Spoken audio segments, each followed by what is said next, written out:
Wir von Reisemobile Dörr haben uns gefragt, wie unser neues Schmuckstück, der Chausseur Goldenline, sich so in der Praxis schlägt. Und dazu haben wir uns gedacht, schicken wir jemanden, der wirklich noch 0 Camping-Erfahrung hat, einfach mal für 4 Wochen runter nach Portugal und schauen, was er so zu berichten hat.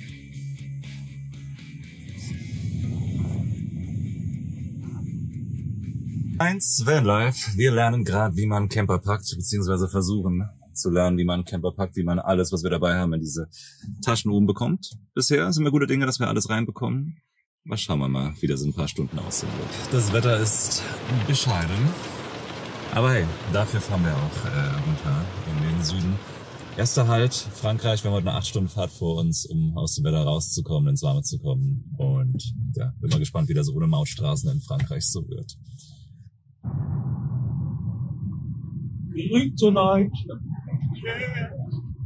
Erstes Problem hier auf der Reise, gerade schon mal vollgetankt und ich krieg dieses Ding nicht mehr zu. Was sind das für komische Sicherungen noch? Nachdem der Tankdeckel dann irgendwann wieder drauf war, hat jetzt eben der Kühlschrank beim Fahren angefangen zu piepsen wie verrückt. Und hier ist ein komisches Zeichen oben und die Batterieanzeige macht Disco-Modus. Hier. Keine Ahnung, aber gut, wir haben jetzt mal den Kühlschrank ausgemacht. Fahren wir weiter. Genau das, was du als Wohnmobilanfänger fahren willst.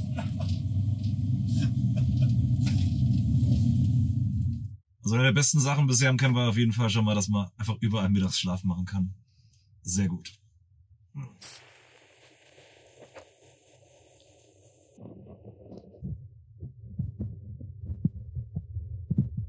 Das Problem ist, wir haben keinen Trichter dabei. Ja.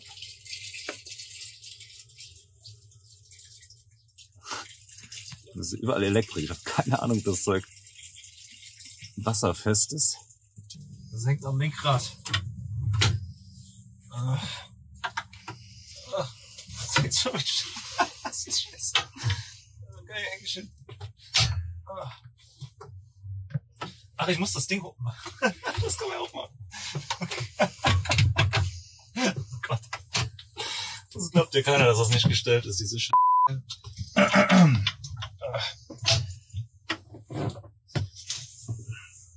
Scheint wieder irgendwo. Gut. Jetzt!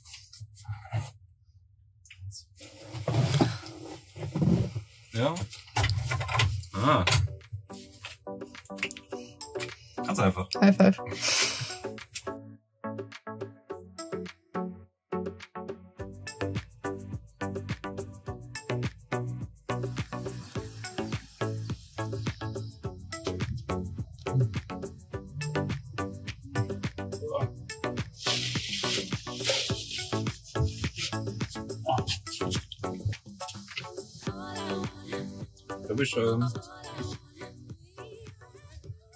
So was funktioniert, was ich da mache.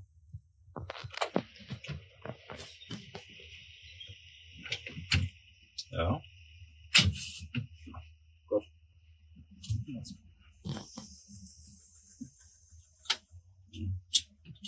Ja, das ist total. Nice noch. Lalalo. Wir können gleich schon Musik anmachen. So, unser erster Tag im Camper ist vorbei. Und es war eine sehr lange, aber auch sehr, sehr, sehr schöne Fahrt gewesen. Bisher sind wir sehr, sehr, sehr zufrieden, wie hier alles funktioniert. Und abseits von den einen oder anderen kleinen Problemen, die aber vorrangig daher rühren, dass ich gar keine Ahnung von irgendwas habe, wenn es um Autos geht. So Sitze drehen und tanken und solche Sachen. Klappt alles gut und wir haben Lust. Wir freuen uns auf die nächsten 3-4 Wochen und sind gespannt, was noch so geschehen wird oder was dann noch so nicht geschehen wird. Jetzt aber erstmal stehen K.O. Gute Nacht. Schlafen Sie gut.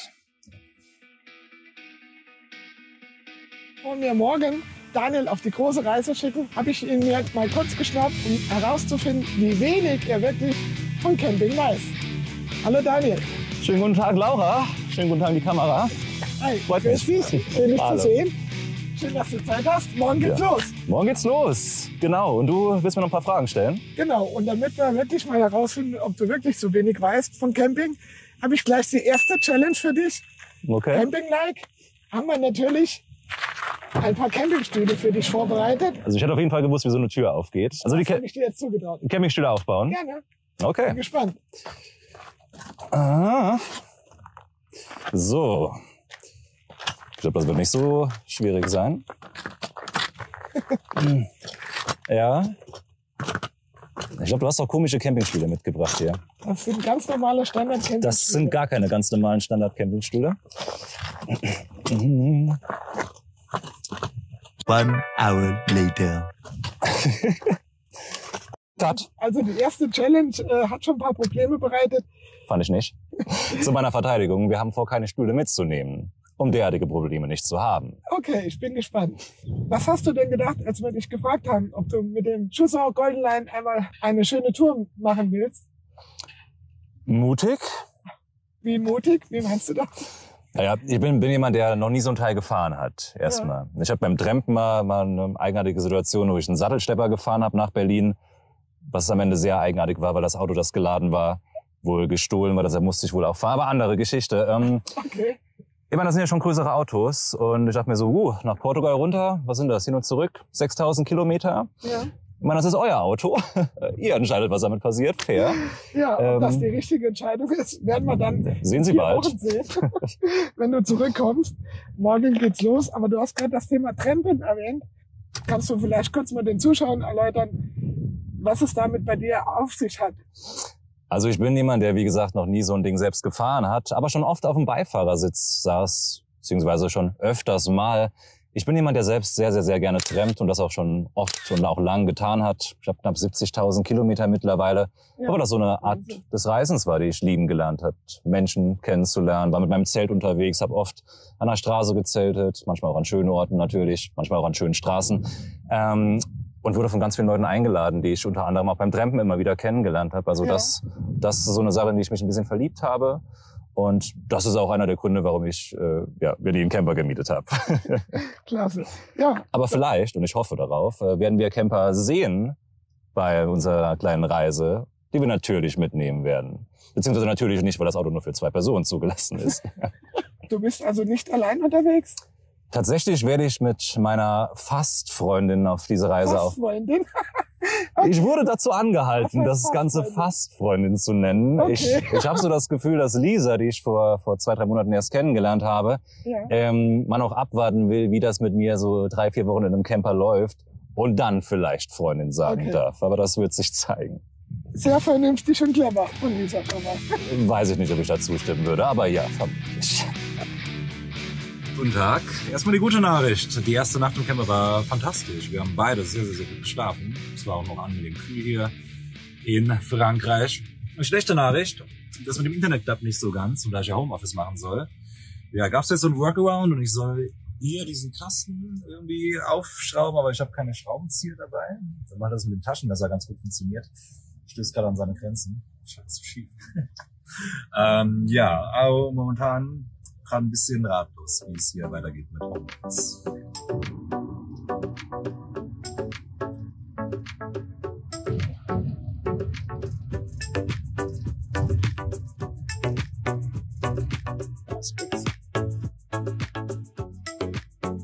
Eine halbe Stunde, 3/4 Stunde sind wir da rumgefahren, weil wir an der Brücke nicht drüber gekommen sind, weil wir zu groß sind.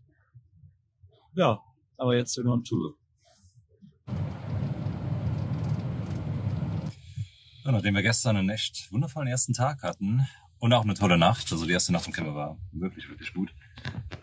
Ist heute so ein bisschen der Wurm drin. Wir kamen ein bisschen später als geplant weg, sind dann auf einer Autobahnraststätte, weil wir ein paar Sachen mit dem Internet fixen mussten, haben dafür mit Leuten von der Firma telefoniert und mussten ein LAN-Kabel besorgen, das anschließend, haben die Büchse nicht aufbekommen am Anfang, das mit einer Schere am Ende gelöst, die Schrauben aufgedreht. Aber jetzt nach 3,5-4 Stunden hier am Rastplatz funktioniert jetzt alles. Der Wechselrichter funktioniert, da war das Problem wohl, dass sie vergessen haben, uns die Fernbedienung mitzugeben. Ja, gut, passiert. Und Internet funktioniert, das heißt, ich kann jetzt anfangen, Homeoffice zu machen. Und für uns geht's jetzt weiter runter in die Provence und wir wollen einfach mal schauen, wo wir heute Abend schlafen, fahren einfach mal drauf los Richtung Küste und schauen, wo es uns gefällt und wo wir dann einen schönen Platz zum Stehen finden. Haben dann im Stau gestanden später. Wir mussten einen riesigen Umweg fahren, weil wir über eine Brücke mit unserer Höhe, ich glaube so ungefähr 3 Meter hat unser Auto, also 3,1 Meter passen wir durch, das haben wir rausgefunden. Wir konnten über eine Brücke nicht fahren, dann wollte Google uns nicht richtig leiten. Es war einfach so ein Tag, wir kamen kaum vorwärts und hatten dafür ein sehr schönes Bergpanorama gehabt für einen Großteil unserer Strecke und haben dann genau dort in den Bergen auch beschlossen, okay, wir lassen diesen Tag sein, haben uns ein schönes Örtchen zum Übernachten gesucht, haben noch was gegessen und haben vermutlich den letzten kühlen Abend dieser Reise genossen bei 12, 13 Grad. Jetzt, wo wir Richtung Süden weiterfahren, wird es sicherlich wesentlich wärmer werden. Ja, Daniel, da du ja absoluter Neuling im Campingleben bist, habe ich gleich mal eine Liste vorbereitet, so die häufigsten Fehler oder Anfängerfehler beim Camping dir einmal vorzulesen. Bin gespannt, was du dazu sagst. Okay. Zumindest werde ich nach diesem Video scheinbar halbwegs vorbereitet sein. Ja, vorbereitet ist ein gutes Stichwort, ist nämlich der erste Punkt. Die häufigsten Fehler. Erstens, unvorbereitet losfahren. Deshalb machen wir das ja hier. Ja? Genau, hab ich richtig verstanden. Ne? Genau. Da fällt mir gerade ein, weißt du überhaupt, was Diesel auf Spanisch, Portugiesisch, Französisch heißt?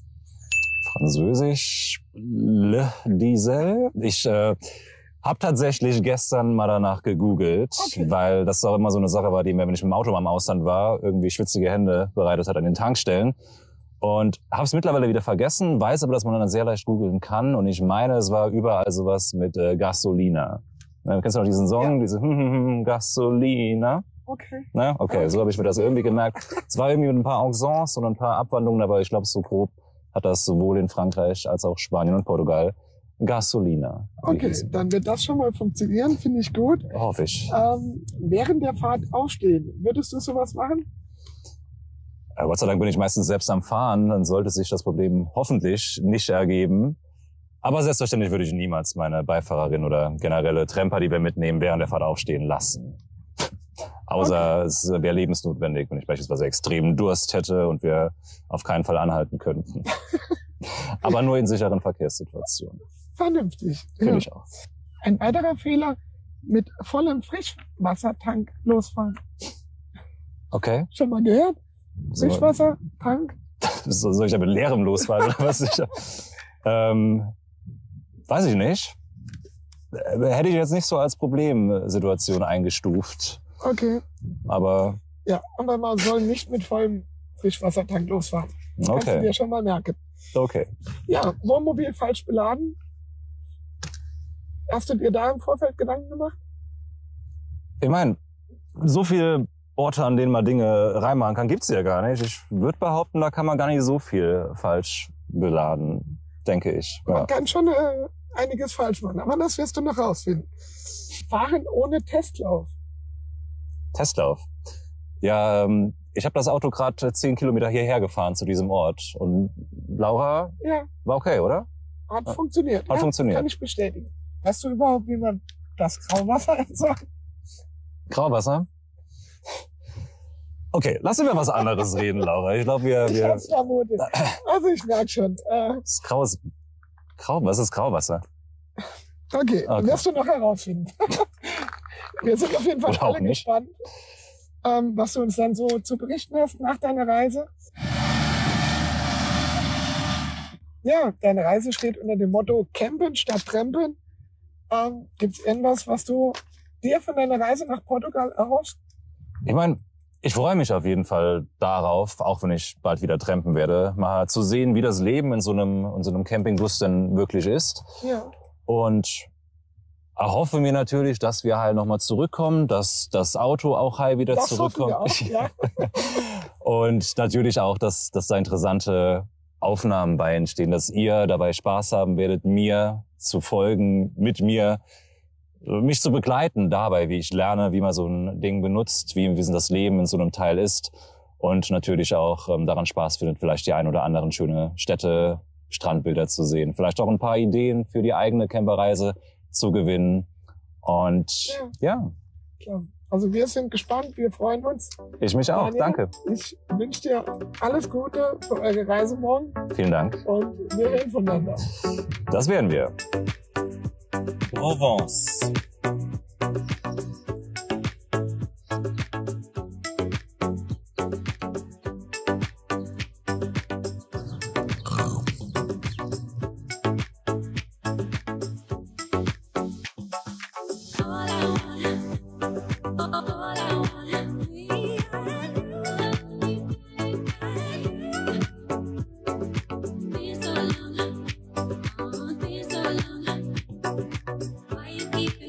Hast du dir eine Geldbeutel gegeben?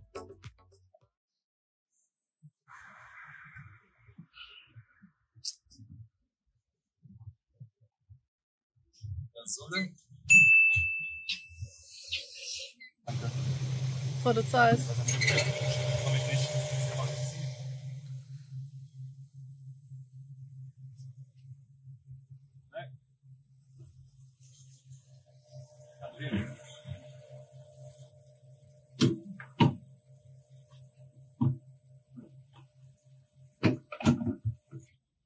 Ich glaube, hier ist jemand, der nicht bezahlt hat.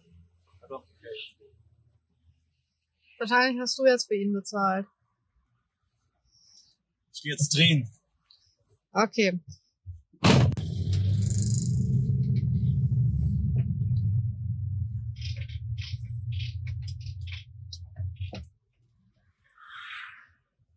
Tankenklappe die zweite.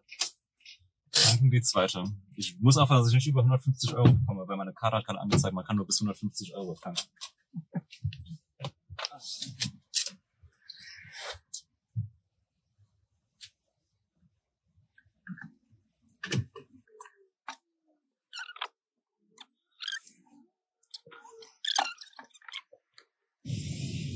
Okay. Meine Rede.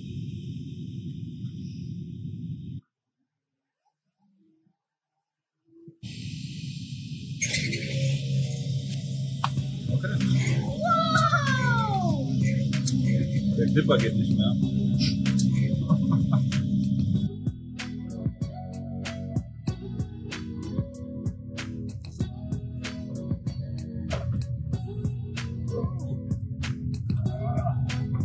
In 400 meters, turn right onto Rue du Commandant Villemar, D4.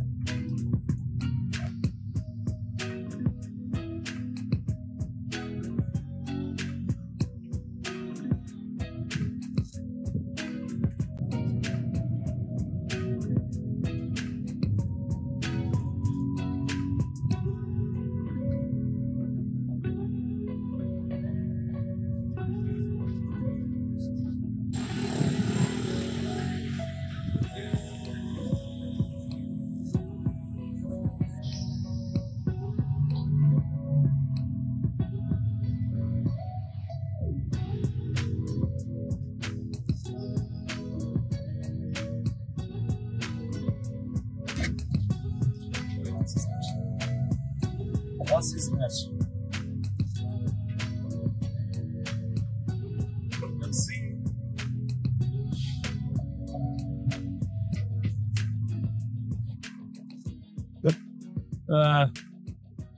Irgendwie spritzt das Scheibenwischwasser in unsere Motorhaube rein und nicht auf die Scheibe.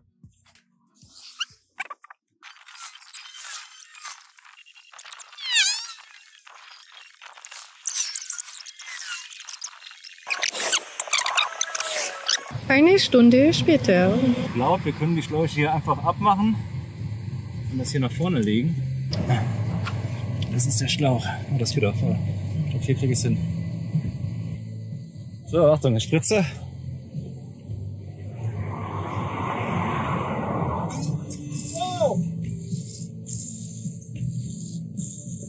Ich habe zum ersten Mal in meinem Leben was an einem Auto repariert.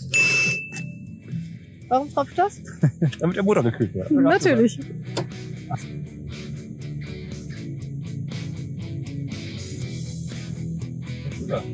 In 100 meters, turn right onto Kevin James Prescott Joel.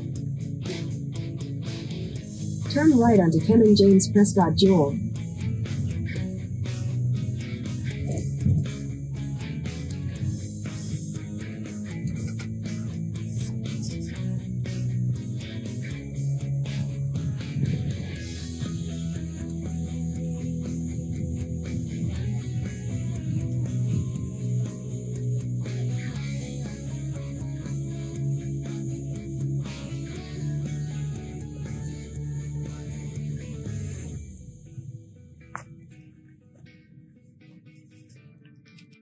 Leute, es ist was Krasses passiert. Den Kühlschrank und mich hat ja bisher so eher eine Hassliebe verbunden, wegen dem ganzen Gepiepe. Aber ich habe gerade was Krasses rausgefunden. Schau das an. Ja, soweit so normal. Aber jetzt. Seht ihr das? Wir leben in einer Zeit, in der man Kühlschränke scheinbar von beiden Seiten öffnen kann. Ich bin begeistert. Ich habe das noch nie gesehen. Ich bin tatsächlich begeistert. Das ist gerade kein Sarkasmus. Ja, und übrigens, für die Lösung, für dieses Piepen hat sich auch eine Lösung gefunden. Ich zeige euch das mal gerade.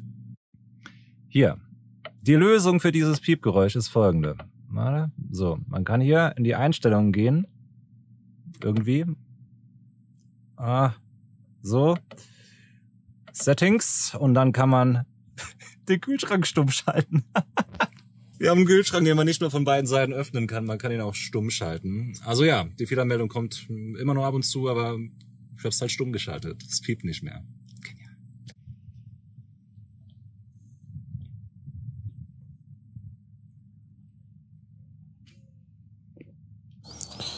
So. Ist übrigens gar nicht so leicht hier durchzukommen, wenn dieser Tisch offen ist, aber okay. Wo ein Wille ist. Das Resümee unserer Campen statt Trampen Reise. Wir sind im verregneten Deutschland sehr früh losgefahren, da uns bewusst war, wir werden eine sehr, sehr, sehr lange Fahrt vor uns haben, da wir Richtung Provence wollten, das auch relativ zügig und dabei die Mautstraßen umfahren wollten. Und genau das haben wir getan. Es war wunderschön. Wir waren beide froh, dass wir es gemacht haben. Es war nur sehr, sehr, sehr, sehr, sehr anstrengend. Sehr viele Kreise und mit sehr viele Kreise meine ich sehr, sehr, sehr, sehr, sehr, sehr viele Kreise. Aber gut, Frankreich, einige werden es wahrscheinlich kennen. Der Tag ging gut los, es gab ein paar kleine Probleme direkt zu Beginn. Ich habe den Tankdeckel nicht mehr zubekommen, aber das waren alles so kleine Kinder-Campervan, Neulings, Anfängerfehler. Jetzt an Tag 3, mittlerweile bin ich noch ein bisschen reingewachsen. Uns passiert das seltener, wobei, nun ja, ihr werdet das ja selbst sehen. Auf jeden Fall hatten wir eine sehr angenehme Fahrt. Der erste Eindruck von so einer Reise im Campervan war sehr, sehr, sehr gut gewesen. Auch die erste Nacht. Wir haben beide wunderbar geschlafen, hatten mit dieser Camping-App, die scheinbar viele Leute benutzen. Ich werde es unten in die Kommentare oder in die Beschreibung reinpacken. Eine ganz tolle Sache. Wir haben vor, nur Stellplätze zu nehmen, die kostenfrei sind, möglichst ein paar Mücken hier drin, möglichst mit einer halbwegs schönen Aussicht. Das war vielleicht bei Campingplatz 1 nicht der Fall, aber er war direkt neben einem wunderschönen See, von daher war das alles gut gewesen. Ich sehe gerade hier Videos und Bilder dazu, beziehungsweise ihr seht Videos dazu und wir hatten einen guten Start und wir sind gespannt und freuen uns beide sehr darauf, die nächsten 3-4 Wochen bis runter, hoffentlich bis nach Portugal zu fahren.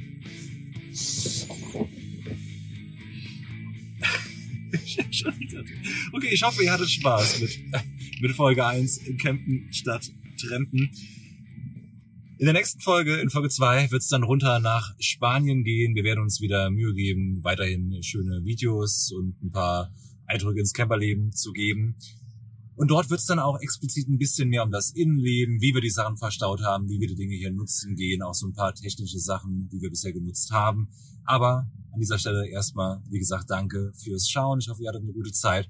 Und falls es so ist oder falls ihr Fragen habt, nutzt gerne die Kommentarfunktion. Ich werde da liebend gerne antworten. Sagt mir auch gerne, was wir vielleicht anders machen können, was wir besser machen können in euren Augen. Gebt uns Feedback und das typische YouTube-Zeug. Liked, teilt, wie auch. Vielen lieben Dank und habt eine schöne Zeit. Bis nächste Folge, nächste Woche.